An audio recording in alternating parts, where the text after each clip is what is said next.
Nobody has more respect for women than I do. Nobody. Hillary Clinton wants to abolish it, believe me. She wants to abolish our Second Amendment. I think they didn't deny it. I don't think anybody denied it. Other presidents did not call. They'd write letters, and some presidents didn't do anything. Many people have come out and said I'm right. You really do have to ask yourself, where does it stop? Hello and welcome to Fallacious Trump, the podcast where we use the insane ramblings of a frog in a sock to explain logical fallacies. I'm your host, Jim. Hello, your other host, Mark. A logical fallacy is an error in reasoning that results in bad or invalid arguments. And the logical fallacy we're looking at this week is the what's the harm fallacy. A frog in a sock. So our Australian listeners are loving that.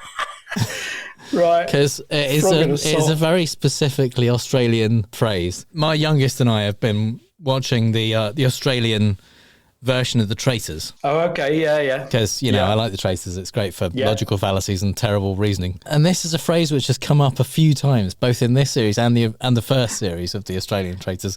And also I noticed it on the Australian Taskmaster. Right. And what it means, basically, is someone who is kind of manic and, like, all over the place, out of control, just like a frog in a sock. Brilliant. Yeah.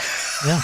It's a very cartoonish image, isn't it? First time we heard it, we just thought that person had said a weird thing, that they'd like come up with their own analogy. But then it kept coming up and we were like, okay, I've got to look into this. This must be a thing. So, yeah. Sure enough. It's a thing. How brilliant. So, what's the harm fallacy? It's when someone asks rhetorically, usually, what's the harm? Yeah. When they're suggesting doing something and they're saying, look, why not just try it? What's the big deal? What's the harm? Yeah. What can it hurt? And in doing so, they're suggesting that there isn't any harm in trying it. Is it the case that they're saying it when there is lots of harm going on? Sometimes, or the yes. possibility of a lot of harm. So they're kind of covering it up by saying, what's the harm? Sometimes they're denying the harm. Right. Sometimes they just haven't really thought about it. We talked 2 episodes ago about one side of the cost-benefit analysis when we were looking at the worst-case scenario fallacy. Yeah. And how when people are saying, well, we can't do this because everything's going to be terrible, it's all going to be the worst possible situation. And they're only looking at what is the cost side of that cost-benefit analysis. Right. They're looking at what the worst possible thing that could happen without looking at what you get out of doing the thing. This is, in a way, the opposite. It's saying, well, let's do the thing. Not worry about the cost. It's probably fine. There probably isn't any. Let's just do the thing. Look, so all the benefits we'll get from doing the thing, and no dangers, no harms. It's fine. So don't even think about it. So whereas the other one is all health and safety. Yeah, it's all bad things. Let's not try. None of that. This is let's just do it. Yeah. What's the harm in doing Absolutely. it? Yeah. Okay. Yeah. So it's kind of ignorance in the best possible sense of the term. It's either willful ignorance or otherwise. Or actual ignorance. Speaking of which. Or actual ignorance. Yeah. Our first example comes from Trump talking on Hugh Hewitt's show about vaccines. I am a total believer in getting the shots and having it done, and I am a total believer, 100%. Nobody a bigger believer. What I don't like seeing is a 20-pound little baby going in and having this one massive inoculation with all of these things combined. I like it spread over because, look, our autism rate is at a level that it's never been. Nobody's ever, in the old days, you didn't even hear about autism. And now it's at a level that's so high, especially in boys, but so high that nobody can even believe it. What I'm saying is 100%, I want to see it happen. I want everybody, but it should be spread over smaller doses over a longer period of time. So spread it out over a year. There's no harm in that. And I believe autism will go way down. So much is wrong. It's wrong in there, isn't it? Yeah. Before, in the olden days, no one even heard of it. And now You can't move without hearing about it. Yeah. Is that not to do with the fact that it was only kind of identified and then discovered and then defined and then... It's been a while since we've done one that is fractally wrong, where all of the things he says are a different level of wrong. Yeah. But yeah, there's no evidence of a link between vaccines and autism in the first place. Yep. That came from the Wakefield study of like 8 kids, which was highly flawed and lots of conflicts of interest there, was eventually withdrawn, and he got, what's the doctor equivalent of disbarred? Struck off. Defrocked. Struck off, that's the one. Struck off, defrocked. Yeah. There's no link between autism and vaccines. And the suggestion that, you never used to hear about autism. Yeah, it was identified, and in those days was called Kanner syndrome, around when Trump was born. 1943. Oh, wow. So, yeah, in his childhood, you didn't hear a lot about it. And it became called autism, but still wasn't what we now know as autism. It's kind of now generally Kanner syndrome is what's thought of as classic autism, which until the DSM-5 in 2013... Till they changed the flavour. That was kind of largely what people meant when they were talking about autism. And there was about, they reckoned, about 28 million, I think, cases, so somewhere in the region of 1 in 300 people. Wow. Yeah. The DSM-5 and subsequent diagnostic manuals and similar things in different countries broadened the definition of autism to take in the spectrum disorder. Yep. And also, people got a lot better at diagnosing it. And so, now there's a lot more people who have autism spectrum disorder, who identify it as being on the autism spectrum, because they are better at diagnosing it. The description is much broader. The symptoms are better understood now. Trump is correct in saying that it is more commonly diagnosed, although he didn't say this. He said it's, you see it in boys. It's much more commonly diagnosed in boys than girls, to kind of 4 to 1-ish ratio. Yep. There's some argument that that's a genuine dimorphism, essentially, of genders, but there's quite a lot of evidence that it's just that girls present differently. And so doctors are much worse at diagnosing autism in girls. Yeah. And of course, if they live in a world where the consensus is boys get it more, then they will dismiss it that much. Yeah. Or it will be harder for them to diagnose in girls. Typically, girls are diagnosed around 2 to 3 years older than boys when it is seen. So either it takes that much longer for someone to identify it, or doctors are that much worse at diagnosing it. Yeah. But the current frequency of autism diagnoses is around 1 in 100 people. Wow. Okay. Some experts think that's still underdiagnosed to some significant extent. So the diagnosis has increased. So in the last kind of decade and a half by a factor of 3 in terms of how prevalent we are aware of it being. The chances that that's actually changed, like how many people experience those symptoms, is very unlikely. It's likely that was always the case. We spot it better now. We're better at looking for it and knowing what it is. And it's the usual Trump thing, pointing at a bunch of numbers over there and then saying, and that's caused by some issue that creates popular voting in my favour over here. So the other part of the fractal wrongness is to say, it's to do with the vaccines, but furthermore, it's to do with all the vaccines being mixed up all together and delivered all at once. More to the point, he says it's about a 20-pound baby being given all of them vaccines in one massive, dose. Like he's picturing a kind of horse syringe with full of lots of different vaccines, and it's all just pumped into the child. Pump. Yes, exactly. Yeah, and they're just inflated in a cartoon back to the Tex Avery. Yeah. And he suggests instead of doing that, we should spread them out every year. Where's the harm in that? Yeah. However, if you look at what actually happens with vaccines, they're spread out over more than a year. There's a vaccine schedule, as parents of young children will know. You don't just go in once and have a massive vaccine. Pumped full of stuff. There's things that they vaccinate at birth, at 1 month, at 2 months, at 4 months, at 6 months, at 9 months, at 12 months, and at 15 months. There are vaccine appointments. You don't necessarily have an injection at each one of those times. But, for example, whooping cough, diphtheria, and tetanus, you have 3 doses of that, possibly 4. A boosted dose when you're kind of 15 months. The polio vaccine, again, in multiple doses. The measles, mumps, and rubella, you don't tend to have until you're 1. Yep. That's the first dose. Then there might be another one when you're between 4 and 6. It's a kind of animation myth that you get a giant needle with all of the vaccines in at one point when you're a baby. Which instantly doubles your weight of the baby. Yeah. What he's advocating for is, in fact, what happens. It's multiple vaccinations spread out over time. And it's not because giving them all in one go would make you autistic or would do bad things for you.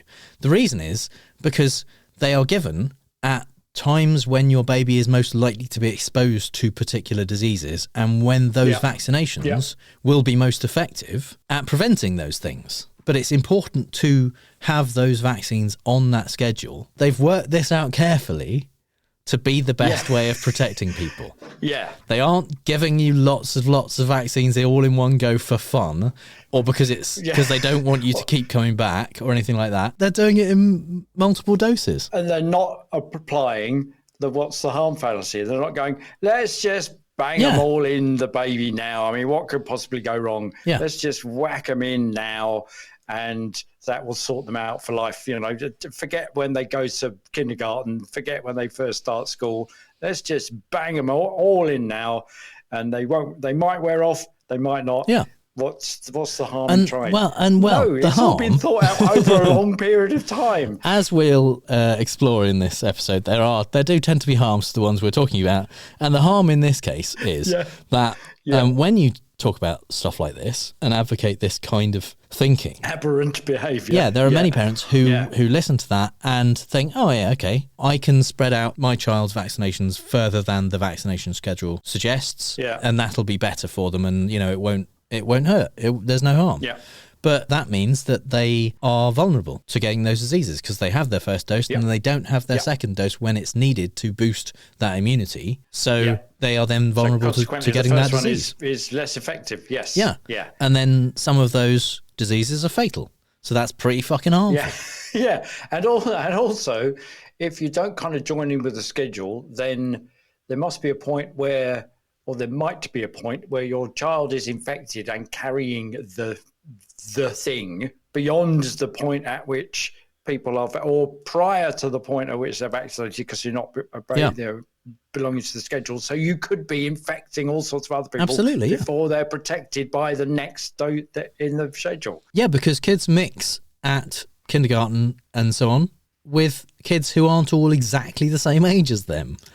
Yeah. Our second example from Trump, he's talking at a rally in 2020 about a thing he was very proud of saying prior to being elected. It was his pitch to the African American community. I said it to our great African American community. I said, what do you have to lose? You have the most crime. You have the worst education. You have the lowest home ownership. You have all these horrible statistics I'm reading. And then I said, what do you have to lose? Now the African American community has the lowest unemployment numbers in the history of our country. They have the best employment numbers in the history of our country. They have their best poverty numbers in the history of our country, in the positive sense. So he snuck in a nice little inconsistent comparison there. Because he starts off by talking about how African Americans have lower employment, rates of housing ownership, education, and higher crime rates, than other ethnicities. Yeah. And then he says, now, in 2020, they have lower unemployment than they've ever had, which isn't the same thing. Yeah. They still had, at that point, and still do have, the lowest employment. That didn't change at all. And in fact, at the time when he said they have the highest unemployment of all the ethnicities, it was still lower than it had ever been, and it had been trending downwards since pretty much the beginning of the Obama government. Right. That was the same with African-American poverty and home ownership. Poverty was trending downwards, home ownership was trending upwards. Mm-hmm. The trend basically continued under Trump. He didn't do anything. Yeah. He didn't affect it in any way. He didn't fuck it up, I guess. Yeah. Like until COVID. That really super fucked it all up. But Yeah. he didn't do anything that made a difference. And even if he was right in saying, like, your life's shit, what have you got to lose voting for me? Give it a go. Yeah. Yeah. And the thing is, the reason that those things had previously been trending in a positive direction was the previous Democratic administration. So voting is like you clearly voting for Democrats isn't working. Try something different, essentially. And that is, first of all, even if we ignore the harms that came with voting for Trump, the very, very many and very clear harms that I think we've elucidated quite dramatically over the course of this entire podcast. Yes.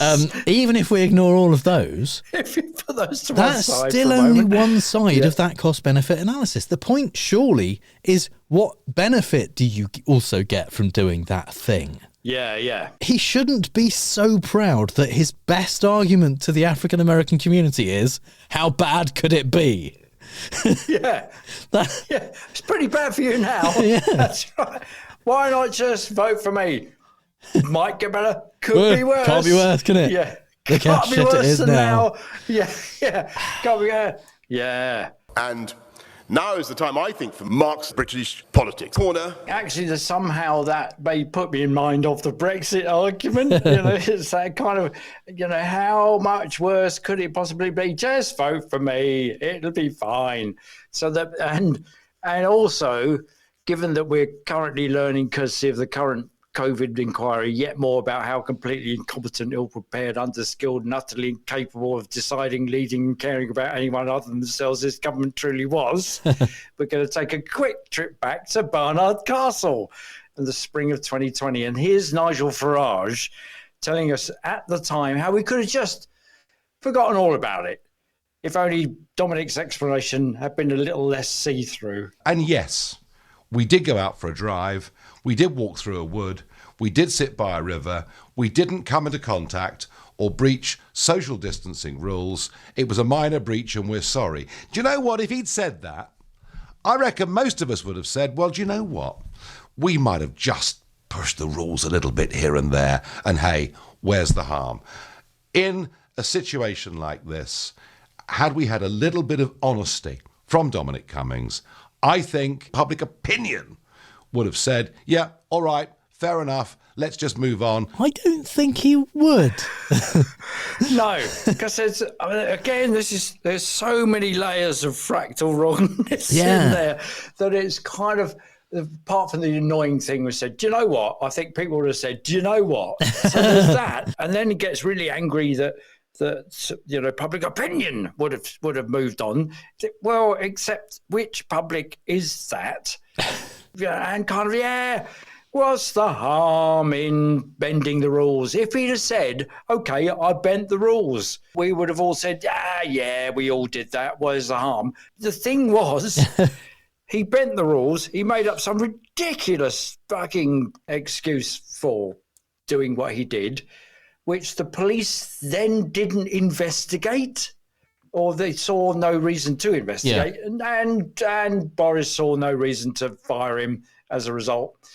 So that even if he'd been a bit more honest, from Cummings, are we going to get that? Where's the harm in bending the rules? Well, the harm in the bending the rules was people were going to die. Yeah.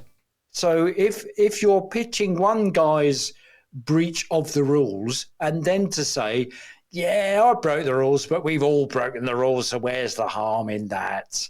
That's the point. That was the rules were in place. The fact that he made up an absurd excuse wasn't the big deal. That made it more newsworthy and more fun to talk about, and meant he made it onto more comedy news shows. But that wasn't what everyone was complaining about. No. Everyone wasn't going, I can't believe he told us that it was an eye test. It's massive porky pie. Can't believe that he went off on a jolly with his family when he was supposed to be locked down. That was the problem. He was the architect of the lockdown idea. He was the advisor. He was the unelected Machiavellian advisor. Farage is, precisely missing the point.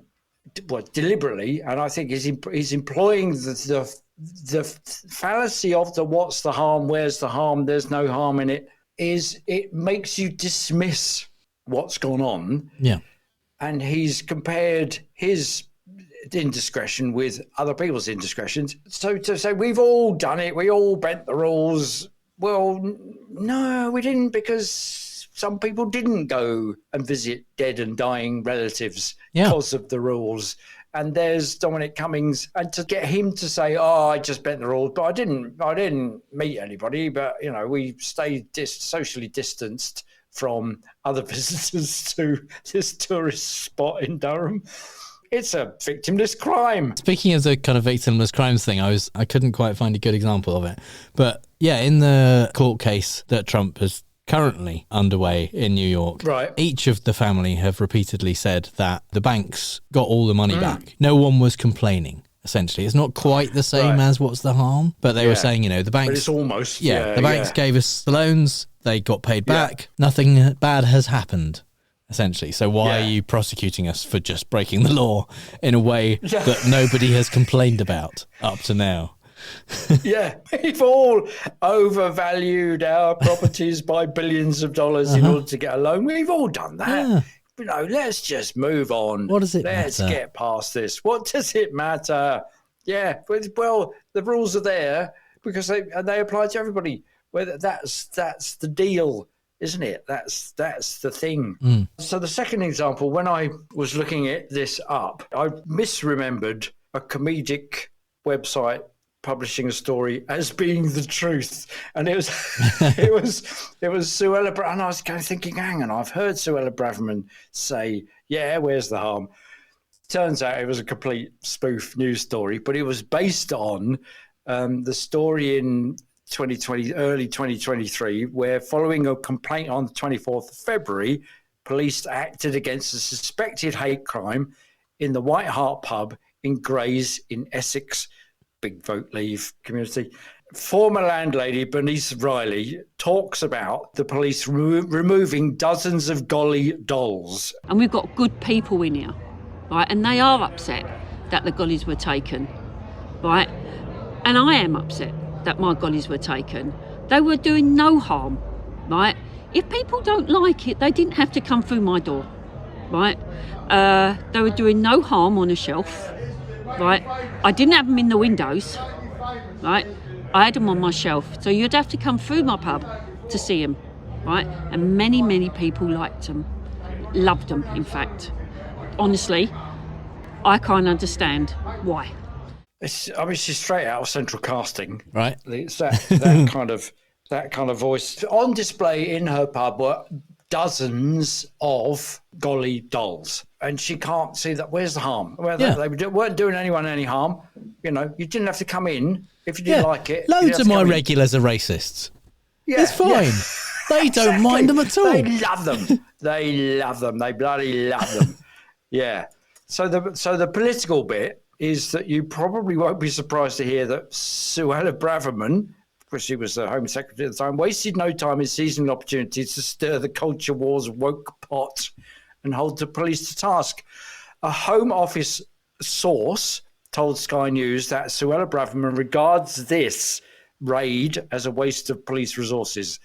And the quote then was, the Home Secretary's views have now been made very plain to Essex Police, so they're under no illusions. Police forces should not be getting involved in this kind of nonsense, they said. It's about tackling antisocial behaviour, stopping violence against women and girls, attending burglaries and catching criminals, not seizing dolls. But the thing is that it's the kind of stuff that is antisocial behaviour. If you're in a community and you're displaying these things which are the kind of thing that if it were broadcast on the BBC as part of their kind of archive series, it would come with an on-screen warning that says, this broadcast reflects the mores of the times. Yes, absolutely. Some of the things are now deeply offensive and are defined as hate crimes. Yeah, for anyone who doesn't know what a golly doll is, essentially they are minstrel characters. They're rag dolls that are made up in blackface, essentially. Yeah. And they were popular dolls in the kind of 40s and 50s. They were in, there's one in the original Noddy series, the Ian Blyton books. Yes. The reason this is weird as a culture war in 2023 is because this was a thing that would have been a culture war if culture wars had existed back in the 80s. It was then that there used to be a character on Robinson's Jam was a golly. You could save up the labels and send off send them off. A button badge. But that was taken off the jars in the 80s because people were like, actually, this isn't cool. This is stereotypical, it's racist, it makes people uncomfortable. And, you know, we should just get rid of it. Everyone kind of basically agreed at the time. Now is people have had enough of it. The fact that this woman had golly dolls on the shelves of her pub for the next 40 years after that is fucking insane. See, I've got a horrible feeling that the Robinson's gollies off their jams didn't disappear until the early 2000s. No way. I think so, yeah. I read it not long ago that it was... And I was astonished. It was like 2002 or something where they decided to get rid of them. I'm hastily trying to find it. But Well, we're back, listeners, from our little excursion onto the internet to find out what was going on with the gollies. And it turns out that Greater London Council boycotted Robinson's Jam in 1983 over the gollies on their packaging. But they survived that. The gollies disappeared from TV advertising, in fact, adverts in general, like print and TV, in 1988, but stayed on the jars. And they were still, in fact, giving out kind of pin badges that you could send away from until 2001. I know. And that was really too late because clearly it had been a thing in popular culture. We'd been talking about it for nearly 20 years by that point. At that point, even they were like, yeah, okay, fair enough. This is, this character that we've had on as our brand for, 80 years at that point. We're going to get rid of it. Still, 20 years later than that, this pub landlady is like, what's the problem? Well, And Suella Braverman is using it as an excuse to bash the police by just saying, you should be catching criminals and dealing with antisocial behaviour, not seizing dolls. I think, okay, well, but it is fundamentally antisocial behaviour. It makes it unsafe in that area to be anything other than white and racist and a Brexiteer. And to straw man it by saying you're just seizing dolls. The political machinations of Suella Braverman know no bounds, because the Home Office source said this, and that story ran in all of the right-wing press. And after it did, senior officials from the Home Office Communications Unit, according to sources, not sure if it's the same source that told us what the Home Secretary's views were, contacted the Essex counterparts in the police and to apologise. And the Essex police said the Home Office have apologised to us. We've had an acknowledgement from the Home Office that there hasn't been any reprimand. You think, what the fuck is going on? It's Suella Braverman's personal leadership bid to say, yes, or to allow the right-wing press to run a story that says a source from the Home Office said, I'm very unhappy with this, they should just be doing this, stirring the anti-police culture wars and the anti-woke culture wars. No, it was just her being able to get a quote in the paper without actually doing anything at all. And then the Home Office, the very sources that released that, said no, she didn't do that. She said it, but she didn't do anything. There was no reprimand to the police. There was no.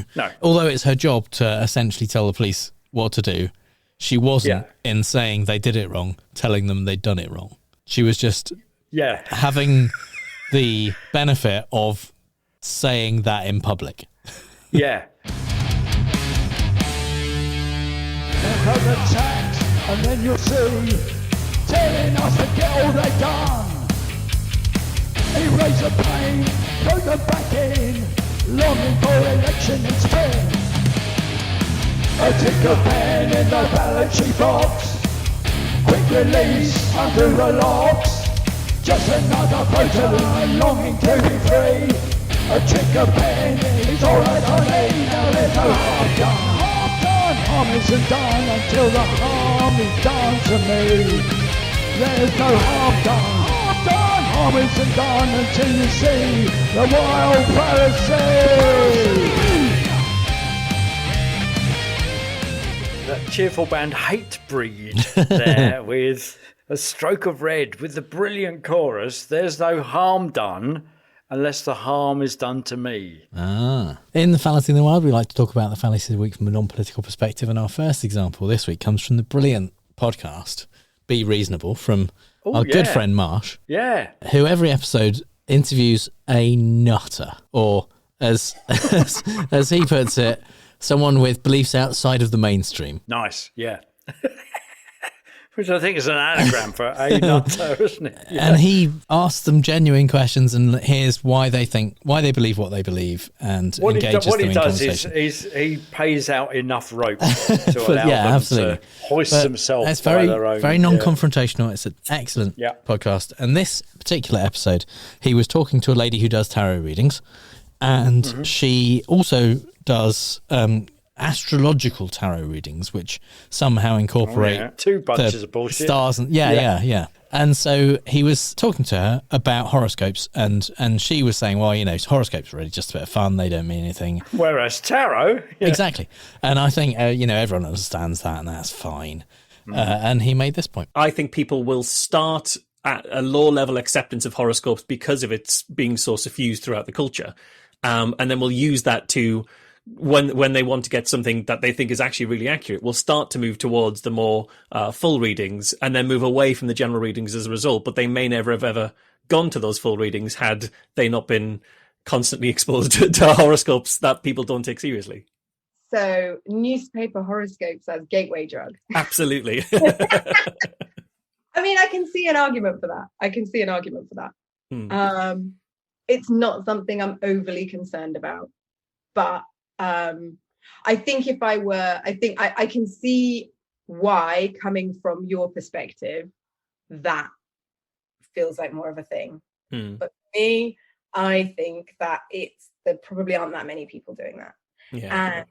And that I don't necessarily have a problem with people believing what they, I don't. Yeah, I feel like it. And if it's helpful to them, I that's the other thing that I guess I think that if these things are genuinely helpful and beneficial, then, what's the problem? Where's the harm? Well, that's the problem. I think if they are genuinely helpful and beneficial, how do you measure the genuineness? Well, that's a good question. Helpful and beneficial. And this is the thing that comes up in terms of alternative medicine as well. When people say, well, okay, so maybe homeopathy doesn't actually work, but if someone gets some benefit, if someone feels like their pain has gone away a bit, whether it's what people want to call the placebo effect or whatever, or just regression to the mean, their pain goes away, and they associate that with homeopathy and feel it's beneficial to them, what's the problem?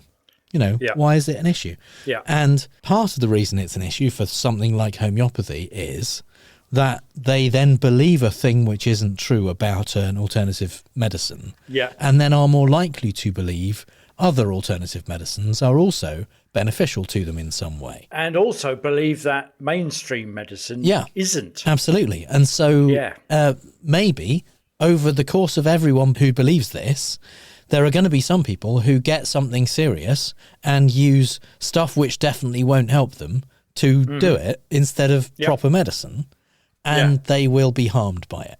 Or they will encourage other people to use alternative medicine who will be harmed by it. And in the same way with horoscopes, tarot readings, I mean, I think Marsh pretty much said it at the beginning of that. He was saying people will see horoscopes, and even if they see it as something silly and don't take it seriously, they are reading it and kind of a bit believing it, to the extent that when they then see astrological tarot, they think, oh yeah, I pay attention, I know my star sign, I pay a bit of attention to that. Yeah. This seems like just a bit of an extension of that. And then, full tarot readings, and then seeing a medium, seeing psychics, and so on. It leads you down the path of believing untrue things, which gets to a point of you being exploited, gets to a point of you potentially leading others into being exploited about things that aren't true. Of course, the tarot reader is saying, well, yeah, where's the harm in that? Yeah. Because that's how she makes a living. Absolutely. So our second example is from Back to the Future 2, and this is where Marty has picked up, in the future, the sports almanac. What's this? It's a souvenir. 50 years of sports statistics. Hardly recreational reading material, Marty. Well, hey, Doc, and what's the harm in bringing back a little info on the future? Maybe we could place a couple bets. Marty, I didn't invent the time machine for financial gain.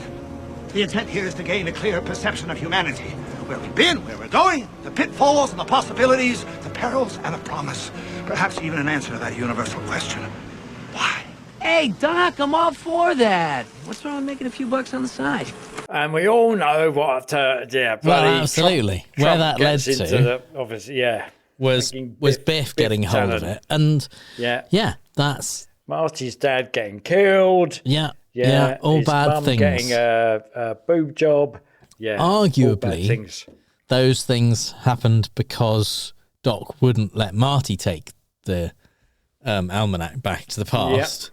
And therefore Biff got hold of it through his older self. They could have had a narrative where he did take it back and then it got into Biff's hands anyway, because that's really was the issue. Even older Biff, who is not the smartest, could predict that there was a danger of it falling into the wrong hands. And so when he travelled back to 1955 and gave it to young him, he was all kind of, don't let it out of your sight, make sure, put it in a safe, lock it up, because he recognised its value and recognised that if someone else got it, they could exploit it. So the harm in that case was arguably very predictable, and Doc Brown was against taking that risk. In some cases, the harm may not be quite as predictable, but still exist, such as in our next example, which is from The Good Place. 30 minutes, Chidi? We've been trying to pick a bar for 30 minutes. It is literally impossible to be your friend. You're incapable of making a single decision. Look, I know I can be indecisive, but what's the harm in taking a few extra minutes to find the perfect... Chidi? So that is the point at which an air conditioner falls out of a high window and lands on Chidi. Yeah. So having taken a few extra minutes. So the harm of standing outside his apartment trying to figure out which bar is the best one to go to for half an hour it's not necessarily predictable what the harm in that will be, but it's also not a good idea to assume there isn't any. And arguing, what's the harm, suggesting that there isn't any harm in it, is shown in that case to be not true. So our last example in this section is from Seinfeld, and this is one where Jerry is confused about why his date wouldn't share a pie with him. Maybe you said something that offended her. The only thing I could think of is I told her we should have those moving walkways all over the city. Like at the airport? Yeah. That's a great idea. Tell me about it. We could be zipping all over the place. They could at least try it. They never try anything. What's the harm? No harm. Yeah. What's the harm in at least trying? I mean, putting at least trying to have moving walkways. Absolutely, all over the city. Yeah. So the harm in this case, arguably, is a financial one rather than any real harm. Like, I mean, there's arguably unforeseen harms in people travelling faster, but equally, the cost of trying it would be enormous. So I'm thinking of stuff getting trapped down. Oh, there's lots of potential harms, but the reason for not trying it, the other side of that cost benefit analysis, even if it would be beneficial, is the actual cost of doing it. So that's why they don't just try stuff. They never try things. What's the harm? No harm. What's the harm? Just try it. Just try it. So we're gonna play fake news, folks. I love the game. It's a great game. I understand the game as well as anybody. as well as anybody. Yes, it's time for Fake News, the game where I read out 3 Trump quotes, 2 of which are real and 1 I made up, and Mark has to figure out which one is fake news. You see, I think what we should do when we play this game is just forget all the rules, right? Just do away with the structure of the game and just let me win. I mean, what could possibly go wrong? Where's the harm in just ignoring the structure and the rules around a game and gameplay? Just give me the win.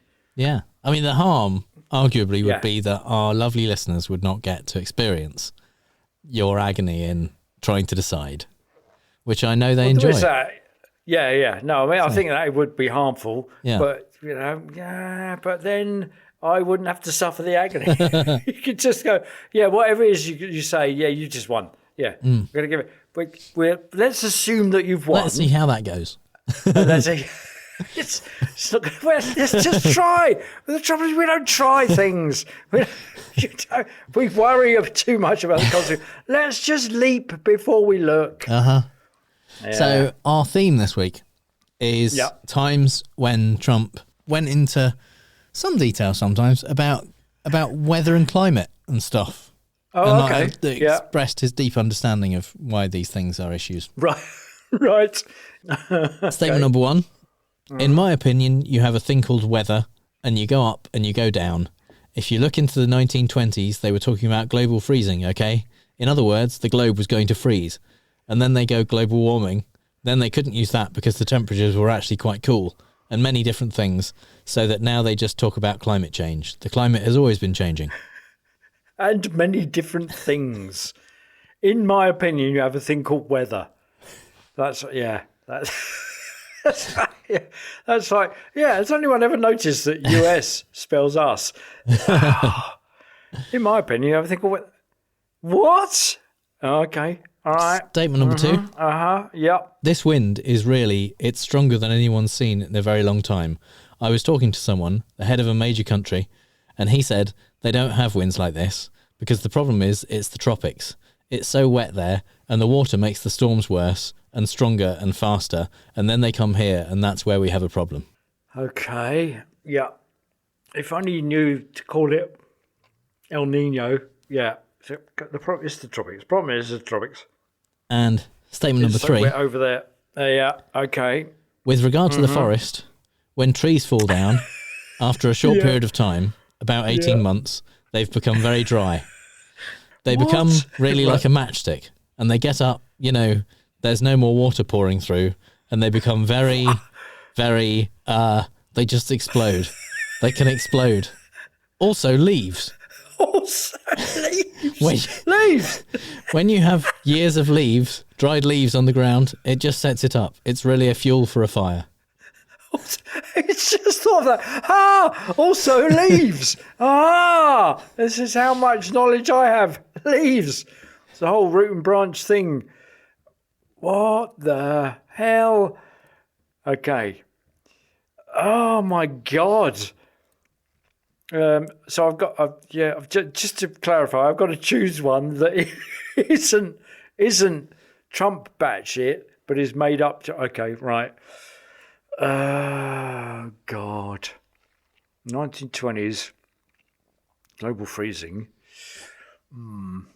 Well, that kind of chimes with. I read there was a series of magazines that my dad collected in the 60s called Understanding Science, and there was one that was particularly fascinating where they predicted that winter would move because of the way that the Earth rotated, and so that's, to me, chimes with that. So does that make it real, or is that just some cognitive bias going, oh yeah, no, I know about that. Yeah, in the same way that Trump knows about that. Okay. So I quite like the trees fall down. Also leaves. It's okay, all right. So the tropics, it's so wet. All right, so I think then that the wind is tricky. Number 2 is the one you made up. Okay, so the other two, which are you more convinced by? More convinced by regard to the forest trees fall down 18 months leaves. And number 3 is real.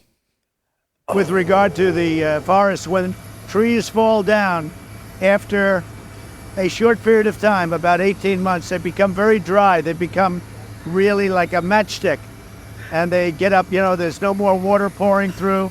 And they become very, very, they just explode. They can explode. Also, leaves. When you have years of leaves, dried leaves on the ground, it just sets it up. It's really a fuel for a fire. Why is he... Where does this come from after a short period of time? He just speaks. He's so convinced by his own knowledge, isn't he? Yeah. And where does that come from? But it's because he comes, well, as we know, because reading Mary Trump's book, it's just come from...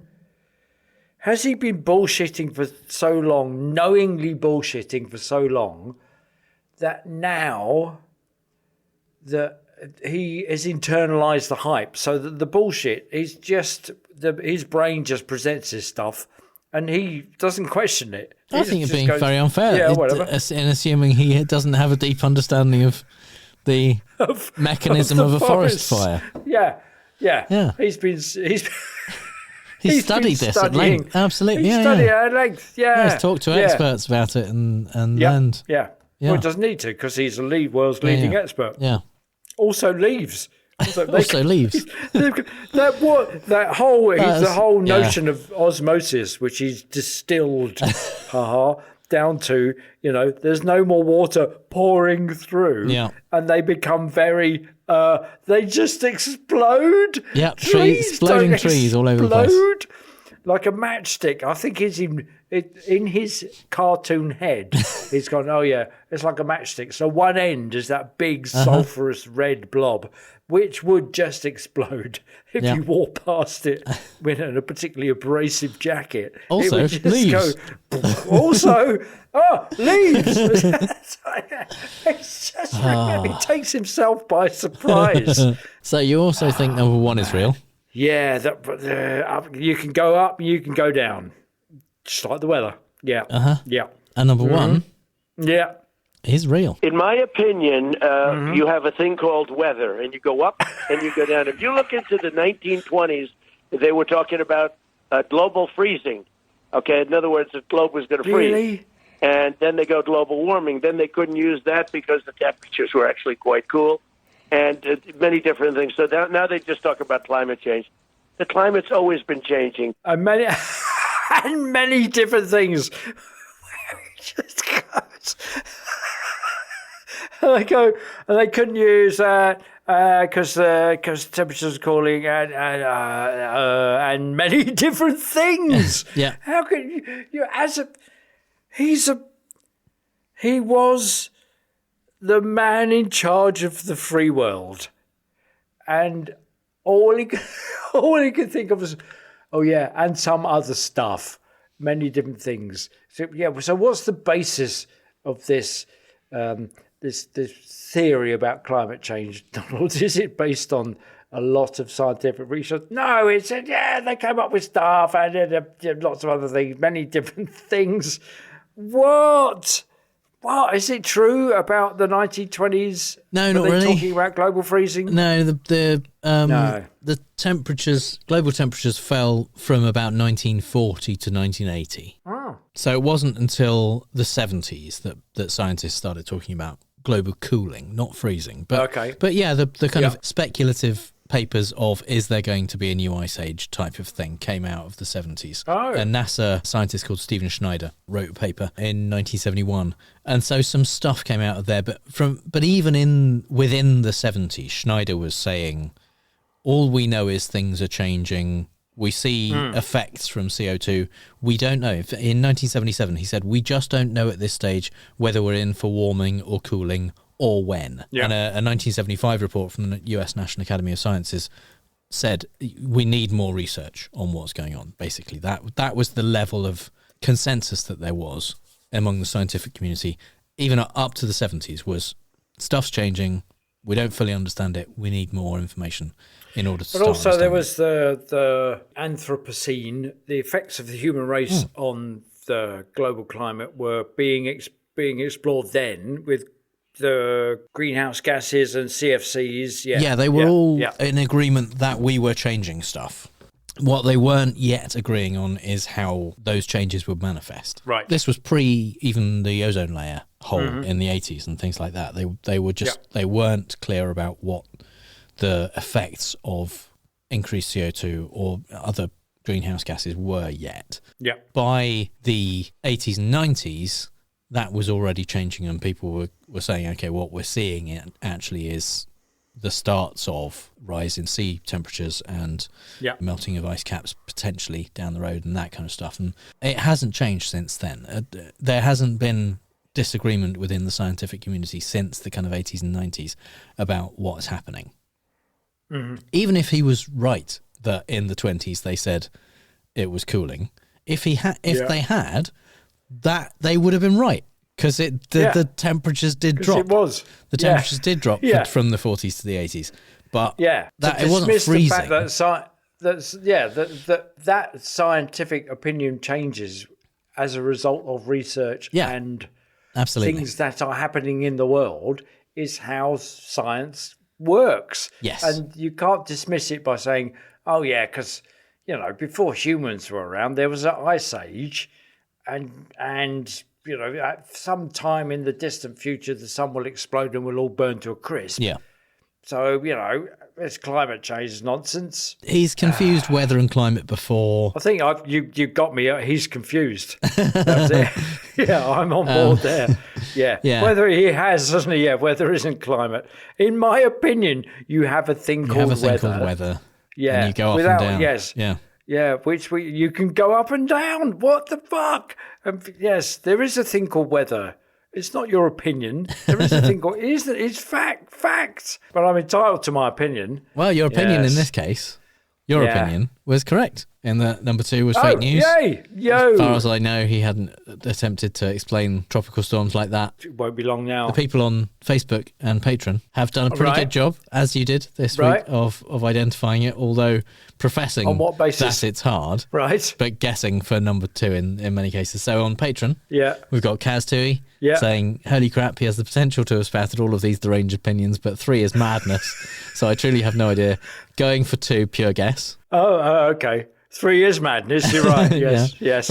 Renee says going for 2 as fake news, calling climate weather and mentioning exploding trees seems Trumpian. Exploding trees, I know, it's just brilliant. Nick says one's tempting because I don't think Trump has ever had an opinion. Nothing but opinion. But I'm going to go with 2 because this sounds too much like he's agreeing that there is climate change. Right, okay, Yeah. Hugh said he got it so spectacularly and confidently wrong last time. He's wary to opine, but he will, in the certain knowledge this is a safe space. I think number 2 is fake news. I'm sure that I remember saying DT saying 1 and 3 back in the day. So there you go. The head of the major country seems like a thing Jim might make up to sound like Donald Trump. Yeah. Colleen says I'm guessing 2 is fake news because I think it's impossible for him to discuss wind without ranting about windmills. Yeah, fair enough. Yeah. His head would explode like the dry trees. Yeah. Invisible Unicorn went for 1 being fake, seems most coherent. Stephen Bickle says, I'm going for number 2 this time, doesn't seem to support anything he would be interested in. Anders said number 3 is fake, and I'm about as clueless about this being fake or real as DJ Trump would be about a climate debate. And and Will said, honestly can't tell, Christ wept, that man is an idiot. Absolute word salad every time he opens his gaping orange anus of a mouth. And... Excellent. And on Facebook, we've got Andrew says, I hope he wouldn't say trees explode, but he probably did. 1 sounds like the usual anti-climate change argument, so I'm going with 2. Okay, all right. Fennec says, you've really outdone yourself this time. They're all wonderfully horrible. I can hear his stupid voice as I read each choice. Brilliant. I reckon 3 is fake news because it's too close to what I recall him saying about raking the floors of the forest. Mike agrees 3 is fake. Sounds a little too intelligent for him. Talking about exploding trees. Yep. And Ben says, I really wanted to hear him say number 3, though it does sound fake. Right. Number 2 is the one you made up. So there we go. Quite a good record from the social contestants.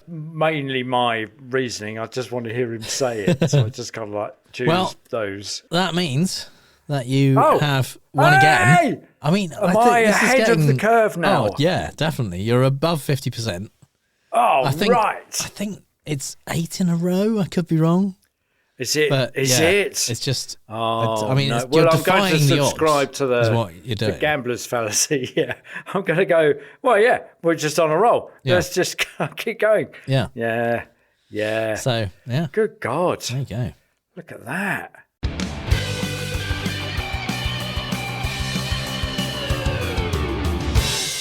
And it's time for the part of the show that this week, at least, is called Proffer Videos Are Not a Logical Fallacy.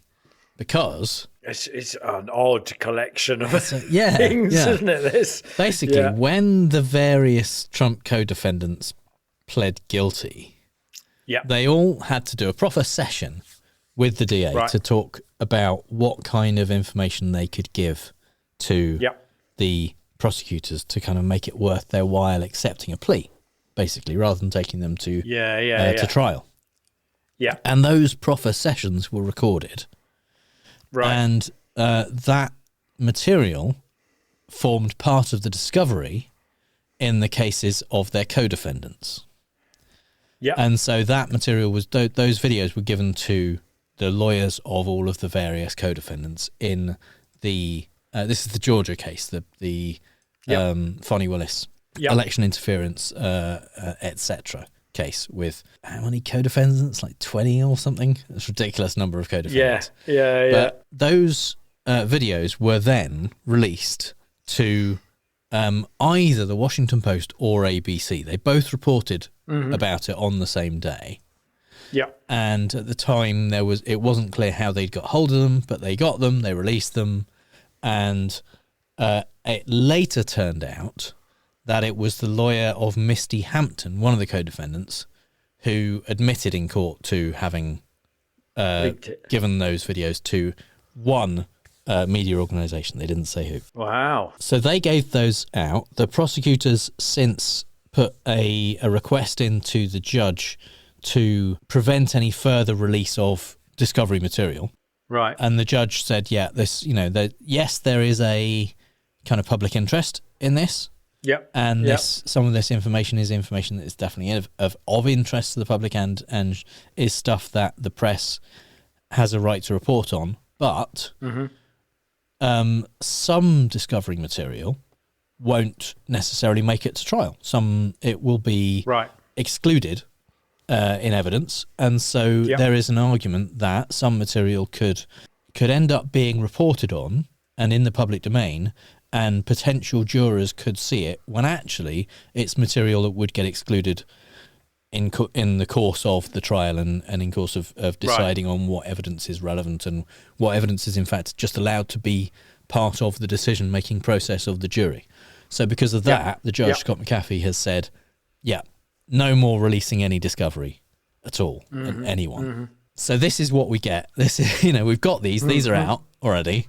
Yeah. But we're not going to get any more of this kind of stuff. Right. At least unless people decide to and I guess also break the rules. It's the basis of their plea bargains, and as such might not end up being in the trial itself because it's just stuff that allows the judge to say, okay, yes, you've given me sufficient information for you to get a deal. We'll work out a deal. Yeah.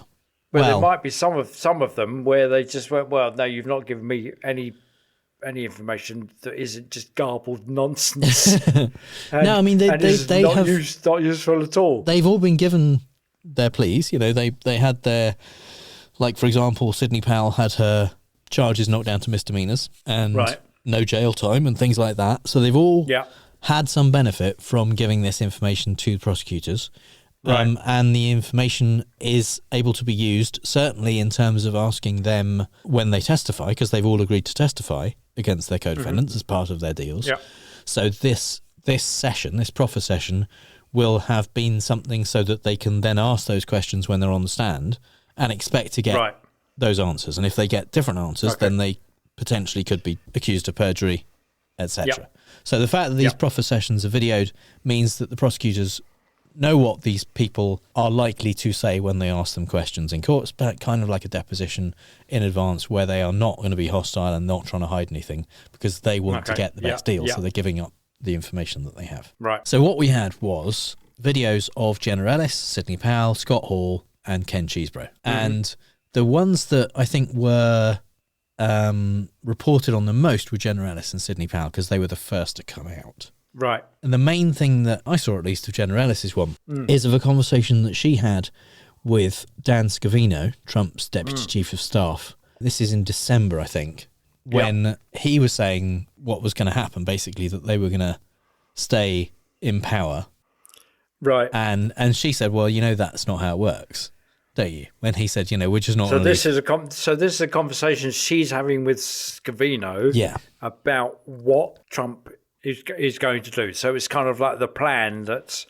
Yeah. Scavino is saying essentially the boss, Trump, is not going to leave the White House. Right. Under any circumstances. Yeah. And Jenna Ellis said, well, that's not how it works. It doesn't work like that. There's a you process. You get voted out, man. You've got to go. Yeah. And no, not happening. And she says, and he said to me, in kind of an excited tone, well, we don't care and we're not going to leave. Whoa. So this is evidence that there was a plan in the Trump team that they were going to subvert the process. That they, even though they either believed they'd won or recognized that they'd lost, but they knew that there was a process by which Biden would take power, and they were prepared and expecting to subvert that process. Because they don't care, because they're not going to leave. Yeah. That's That's not great for Trump. Trump. No, it's not great. That's the stuff of, I don't know. We've seen that in the history of communist leaders. We've seen it in sort of the bits in the middle of Africa, which call themselves democratic and republic. And either that is bits in South America that are a bit like that. And you think, no, it's not right. That's the stuff, and maybe in the Far East, it's the stuff of despots. Yeah. So to see it when they just go, and they go, it doesn't matter, because we're just going to stay here. We're not going to leave, and then we're going to make up things to.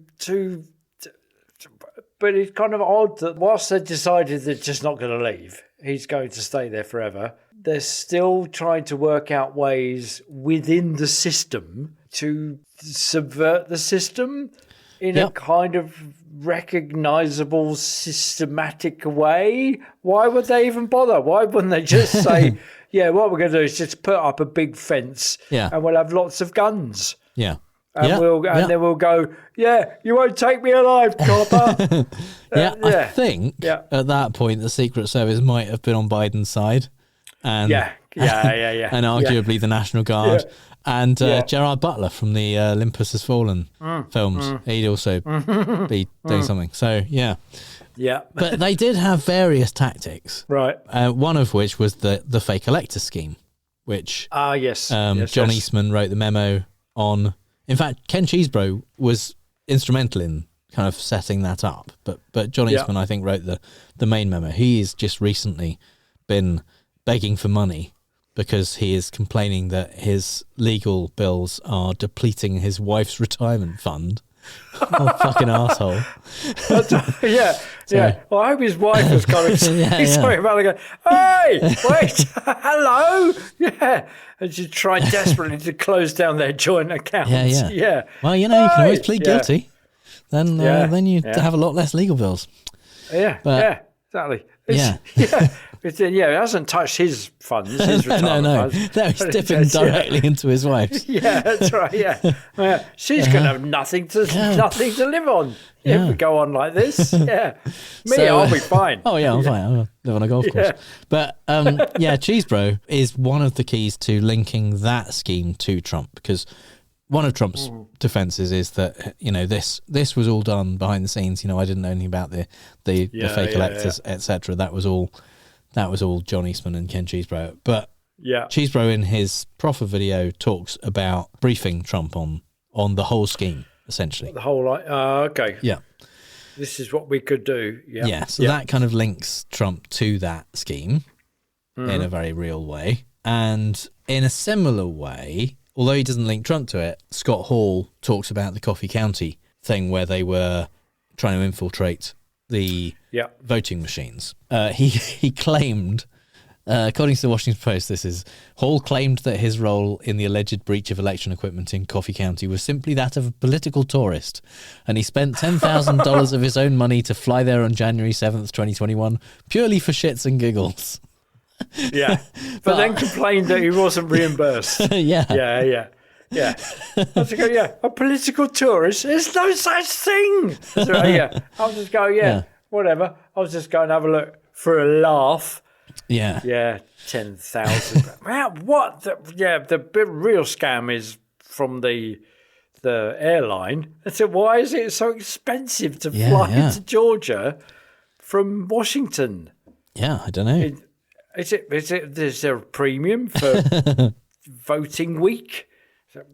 Wow. But he did also $10,000. He's been trying to claim $10,000. Yeah. So he's been He's been maintaining that it's cost $10,000. You're having a laugh, aren't you? It doesn't cost that. Virgin Atlantic or whatever, $635. Where'd you get your $10,000 from? Yeah. But he did also implicate Robert Cheeley, who is one of the other co-defendants, who had not previously directly been linked to the harassment of the election workers, Shamos and Ruby Freeman. Before, I think it was mostly Harrison Floyd who had been involved in that, and one other co-defendant whose name I forget at the moment. But Hall said that he had been engaged by Cheeley to help locate Ruby Freeman, because he's because Scott Hall is a bail bondsman and therefore kind of has some experience of tracking people down, locating people. Yeah. So before that, I don't think, or at least there's not been any public information that linked Cheeley directly to that scheme. Yeah. So crikey. So there's a bit of bus underthrowing going on. Yeah. Well, I mean, that's kind of the point of the proffer sessions, because if you can't, if they're not getting any information which is going to help them to prosecute people who are still defendants, there's no benefit to them. Yeah. If you're just admitting to all the stuff you did, that's good. You know, it's good that you admit to it, and they don't have to prove it. But it's not benefiting them, and so they don't really have to give you a lower sentence beyond the fact that that is your incitement to tell them what you know. The fact that you know stuff about other people is really what gets you the jail-free time. It's kind of feels a little bit uncomfortable having lived through, in a world. We now live in a world where McCarthy existed, so it feels a bit. So can you? Yeah, we know you're a communist, but can you name 4 or 5 other people, and then we'll be less harsh on you?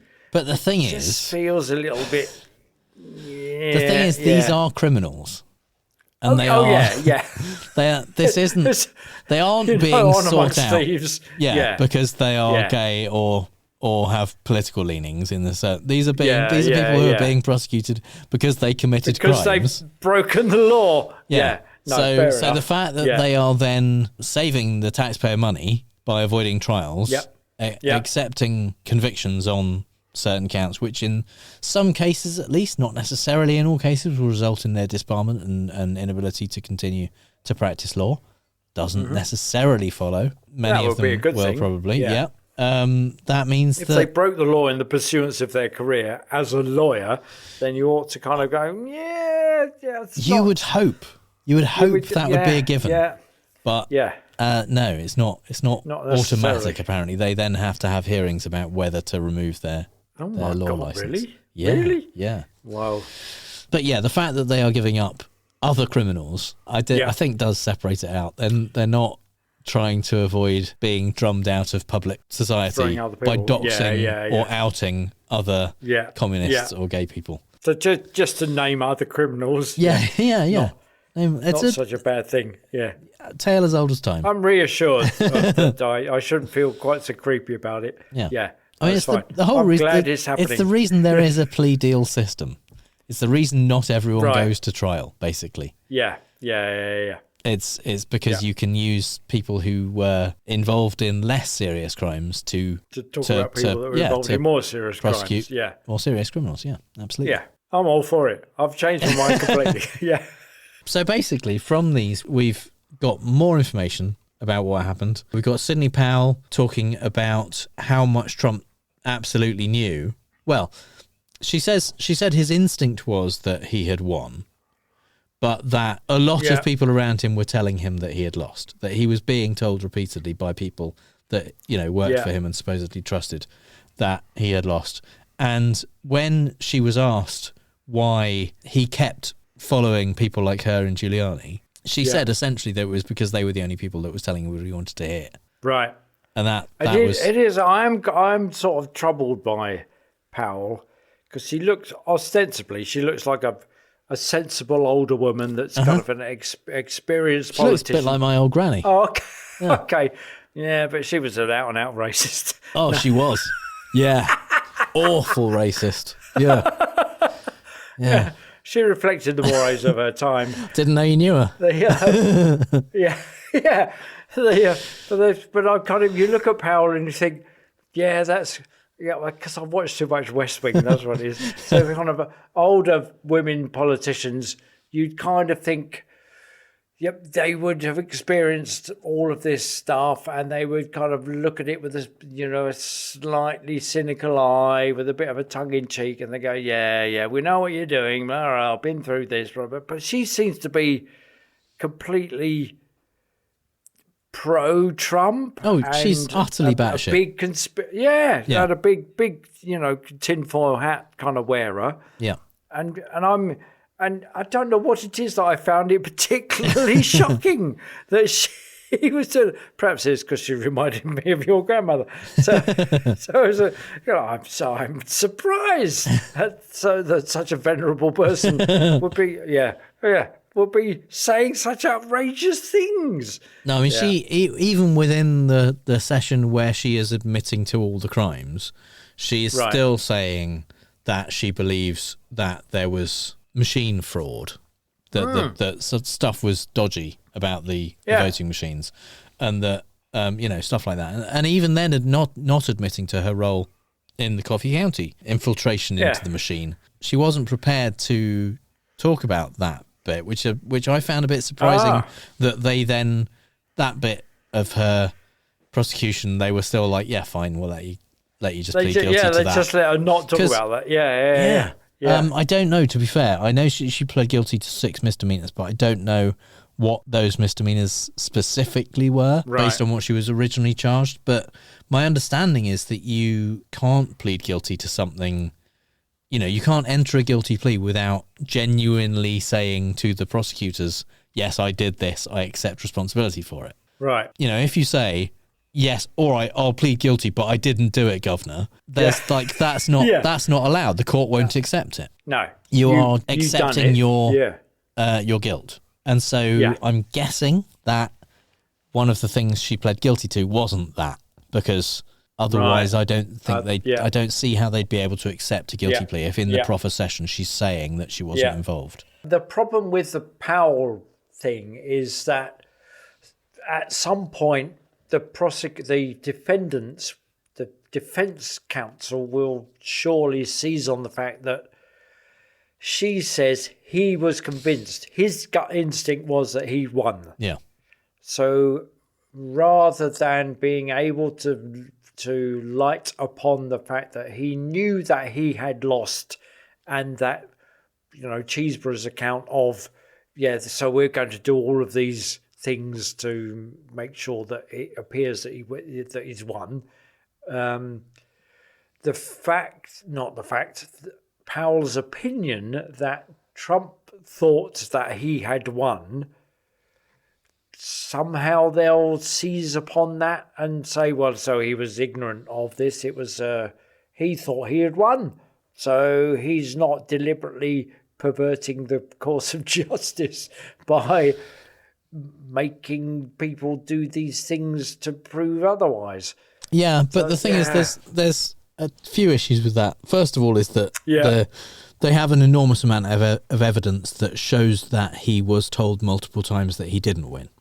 Yeah. And so there's a certain amount of willful ignorance that you're not allowed, basically. If everything points to you being wrong about something and you still say, well, I still believe it, there's a point at which the judge and jury are like, I don't think you really did believe it. And also, even if you fully believe something, you still can't necessarily commit a crime based on that. On the Clean Up on Aisle 45 podcast, they talk about a bank robber. If you believe that the money in the bank is yours, doesn't matter how much you believe it, you still can't hold it up at gunpoint and demand the money. Yeah, just give me my money. Yeah. Doesn't matter if you absolutely, really, truly, genuinely in your heart and mind believe it. That's still a crime. And in the same way, it doesn't matter at all how much Trump believed he was robbed of this election and that it was rigged. Yeah. He still wasn't allowed to do the stuff he did. That's still against the law. There are processes if you believe it and you do it by a legal process. And he went through those processes and he lost 61 times out of 62 in court. Yeah. And the one he won was that people in Philadelphia were allowed to stand a bit nearer and sneeze on people who were counting ballots. Yeah. All of the attempts in an actual legal process in court to say these things were not done correctly and should have been done differently, the courts said, no, that's not the case. They were all done fine. Correctly and legally. Or this, you're doing this wrong in questioning it. And so it doesn't mean you then get to just commit a crime because you feel hard done by. My other worry is that the Ellis testimony is about a conversation that she had with Scavino. So Scavino's enthusiasm saying, it doesn't matter what's going on because we're just not going to leave. Is it dismissible because it's hearsay? I would argue it probably is hearsay, yeah. There's a lot of exceptions to hearsay. Right. So it's not automatically dismissible, but I don't think it probably falls into any of the exceptions. Yeah, it would be. It's reported speech by her of a conversation that she had. So it wouldn't, if it was being introduced to offer proof of the fact that Trump was not prepared to leave the Oval Office, I don't think it would get through. Yeah, it would, right. And that is an example, arguably, of the kind of material that therefore has been put out to the public, could potentially influence a potential juror, but wouldn't necessarily make it into the trial. Right. If introduced. So, yeah. And that's the kind of thing that Judge McAfee was talking about. And also would lead to the court process calling Scavino to come and say... That would be an opportunity for them, That's how they would deal with that, because one of the things about hearsay is the reason that it's not allowed is because it isn't the best kind of evidence. If you're saying if you have a person saying what another person said, that isn't as good as hearing it from the person who said it. So that the fact that it's in her proffer video would give the prosecution reason to then call Scavino to the stand and ask him, did you have this conversation? What did you say? Why did you think that Trump didn't want to leave the office, and did he say anything to you about it, and so on, which would then arguably be cross-examined and be an opportunity to ask Trump that question if he was called to the stand. So there's ways to introduce that evidence that aren't getting Jenna Ellis to describe a conversation she had with someone about a thing that Trump thought. Yeah. So in a way, that we were given these naked, raw, proffer video footage is an insight into how the system works, rather than giving us a view of the evidence that's been provided. So whilst the stuff won't stand up in a court of law, it actually reveals the process that's going on behind the scenes in order to make sure that the stuff that's presented to a jury is robust and would stand up in a court of law. So we're granted the privilege to see this stuff, but we shouldn't gain too much fear or too much excitement at the same time from watching them. Other than that, it's hilarious to watch and also terrifying. Yeah.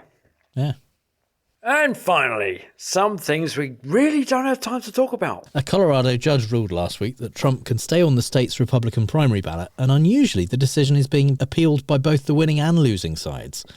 The Trump team liked the fact that he can still run, but weren't so keen on Judge Sarah Wallace's ruling that Trump did in fact incite an insurrection. Given Section 3 of the 14th Amendment's prohibition on anyone who engaged in insurrection holding any office under the United States, you might be wondering, what the fuck? And I don't blame you. The hair-splitting in the judge's 102-page decision hinges on whether the president is an officer of the United States. She, along with, to be fair, some legal scholars who aren't even crazy, says no. You see, the 14th Amendment specifies people who, as an office holder, took an oath to support the Constitution of the United States, whereas the presidential oath of office doesn't include support while promising to preserve, protect and defend the Constitution. Because clearly, those clever folk who amended the Constitution in the wake of the Civil War decided it was crucial to prevent the Inspector General of the Railroad Retirement Board from serving another term after trying to overthrow the democratically elected government. But if the president does it, that's A-O-fucking-K. That's the one and only federal government job that we want to make absolutely sure is always open to traitors. I don't know about you, but I'm not convinced. The Senate Committee on Health, Education, Labour and Pensions last Tuesday weirdly began to look like one of those ritualistic weigh-ins where the two opponents ostensibly are being weighed to check that they are equally matched before the bout takes place. And actually it turns into a pre-match match where, for the benefit of the cameras, the two adversaries take part in the running of the mouths to amp up the hype for the upcoming bout. It's weird because in the red corner was Mark Wayne Mullin, an actual US Republican senator from Oklahoma, who read out a tweet where he thought blue corner occupant, Labour leader of the Teamsters Union, Sean O'Brien, had insulted him with, "Quit the tough guy act in these Senate hearings. You know where to find me. Any place, any time, cowboy." And Mullins respond in the hearing with decorum and restraint as befits an elected lawmaker. "This is the time. This is the place. If you want to run your mouth, we can be two consenting adults. We can finish it here." And O'Brien, a seasoned negotiator and actual grown man, responded with, "Yeah, okay, that's fine. Perfect." And Mullin, a former MMA fighter, continued with, "You want to do it now?" And O'Brien responded with, "Love to." At which point, Mullin instructed, "Well, stand your butt up then." And O'Brien, a former playground child, came back with, "You stand your butt up, big guy."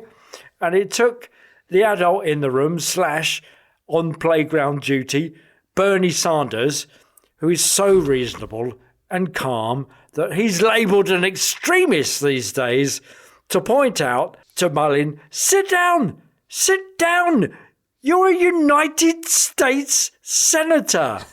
And meanwhile, in the red corner elsewhere, Kevin McCarthy, who's a Republican for California, brushed past Tim Burchett, who's a Republican for Tennessee, and allegedly shoved him, according to the NPR correspondent who witnessed the scuffle.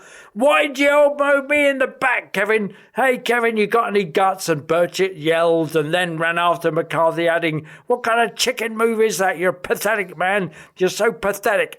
McCarthy later denied to the Associated Press that the altercation happened on the grounds that if I hit somebody, they would know it. If I kidney punched someone, they would be on the ground.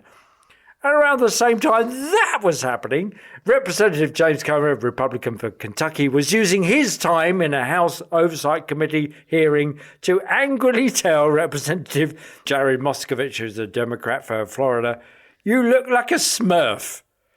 Whilst technically Jared is blue, it doesn't bode well as an indicator of the behaviour of people who are supposed to be in control of the administration when they can't even control themselves. As the Washington Post pointed out, notwithstanding Sanders' effort at cleaning up the place, the stains are just becoming part of the couch. Trump never met a national holiday he couldn't make all about him and his petty grievances, and found 2 opportunities this month to attack his enemies in lieu of a unifying message to the nation. On Thanksgiving, he started his Truth Social post with, "Happy Thanksgiving to all, including the racist and incompetent Attorney General of New York State, Letitia Peekaboo James," and went on to attack Judge Arthur Engoron, his law clerk, Joe Biden, and all of the other radical left lunatics, communists, fascists, Marxists, Democrats and rhinos who are seriously looking to destroy our country. Wow. But this was nothing compared to his Veterans Day speech, where he went full Godwin, saying, "We pledge to you that we will root out the communists, Marxists, fascists and the radical left thugs that live like vermin within the confines of our country, that lie and steal and cheat on elections." Wow. Many commentators pointed out the parallels between this and that Hitler bloke, but Trump spokesman Stephen Chung cleverly diffused the situation, saying, "Those who try to make that ridiculous assertion are clearly snowflakes, grasping for anything because they are suffering from Trump derangement syndrome, and their entire existence will be crushed when President Trump returns to the White House." Yeah, I always find the best way to detract from accusations of totalitarianism is a promise to crush your accuser's entire existence. Yeah. Obviously conscious that his message could be misinterpreted, Chung later clarified that he didn't mean to say their entire existence.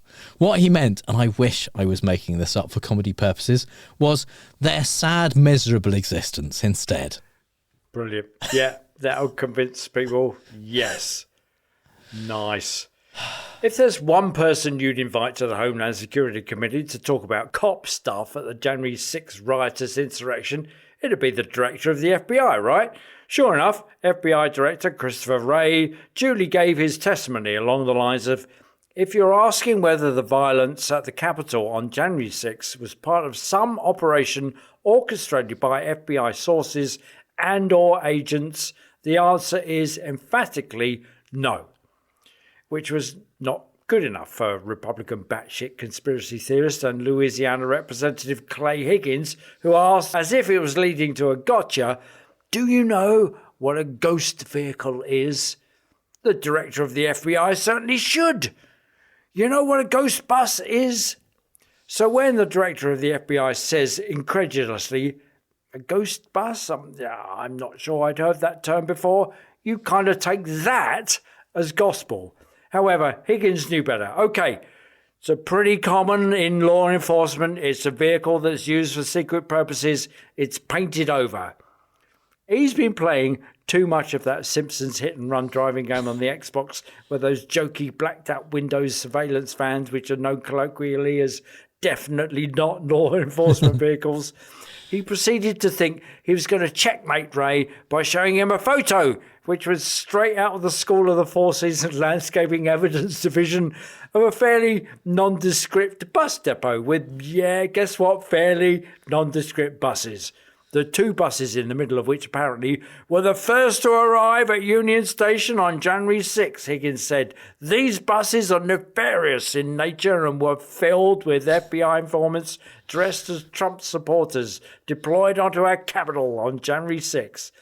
Adding to a somewhat befuddled FBI director, "Your day is coming, Mr. Ray." Higgins, of course, because the right don't do funny, neglected to also add, in reference to the ghost buses, "Who you going to call?" But I guess you can't have everything. This week, George Santos might actually become only the 6th member of Congress in history to be expelled, with a vote due any day. This follows the release of a House Ethics Committee report, which detailed even more of Santos's malfeasance, including stealing money from donors by charging their credit cards without permission. When it was revealed that the congressman spent this and other campaign money on designer clothes, luxury travel, OnlyFans subscriptions, and over $3,000 worth of Botox, Santos had neither the decency nor the facial flexibility to look embarrassed. Instead, he went on a 3-hour rant on Twitter Spaces where he called the chair of the Ethics Committee a pussy and claimed that the reason he won't be running for re-election is that he doesn't want to work with a bunch of hypocrites anymore, saying, I have colleagues who are more worried about getting drunk every night with the next lobbyists that they're going to screw and pretend like none of us know what's going on and sell off the American people not to show up to vote because they're too hungover or whatever the reason is, or not show up to vote at all and just give their cards out like fucking candy for someone else to vote for them. Wow. Now I'm conflicted because everything Santos has said since well before he got elected was a lie. But my confirmation bias tells me this might be the first true thing he's said.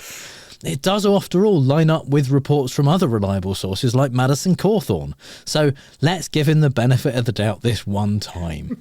Meanwhile, George really should start using all his newfound free time to prepare for the 23-count federal trial currently set for next September. It's a proper rant, that, isn't it?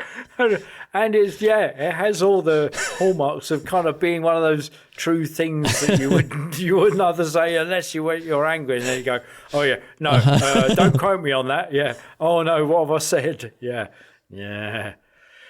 If you're trying to distract the voting public from the fact that the right keeps banging on about how old Biden is, and yet Trump is only 4 years younger, why not tell everyone how very healthy you are and how your mental acuity is enough to run for another 4 terms in office if need be? Of course, you can't just truth it on Truth Social. That'll look a bit self-aggrandizing, even for Trump. No, far better to wheel out another personal physician to tell everyone how healthy and well and shiny and tall and fit and handsome he is.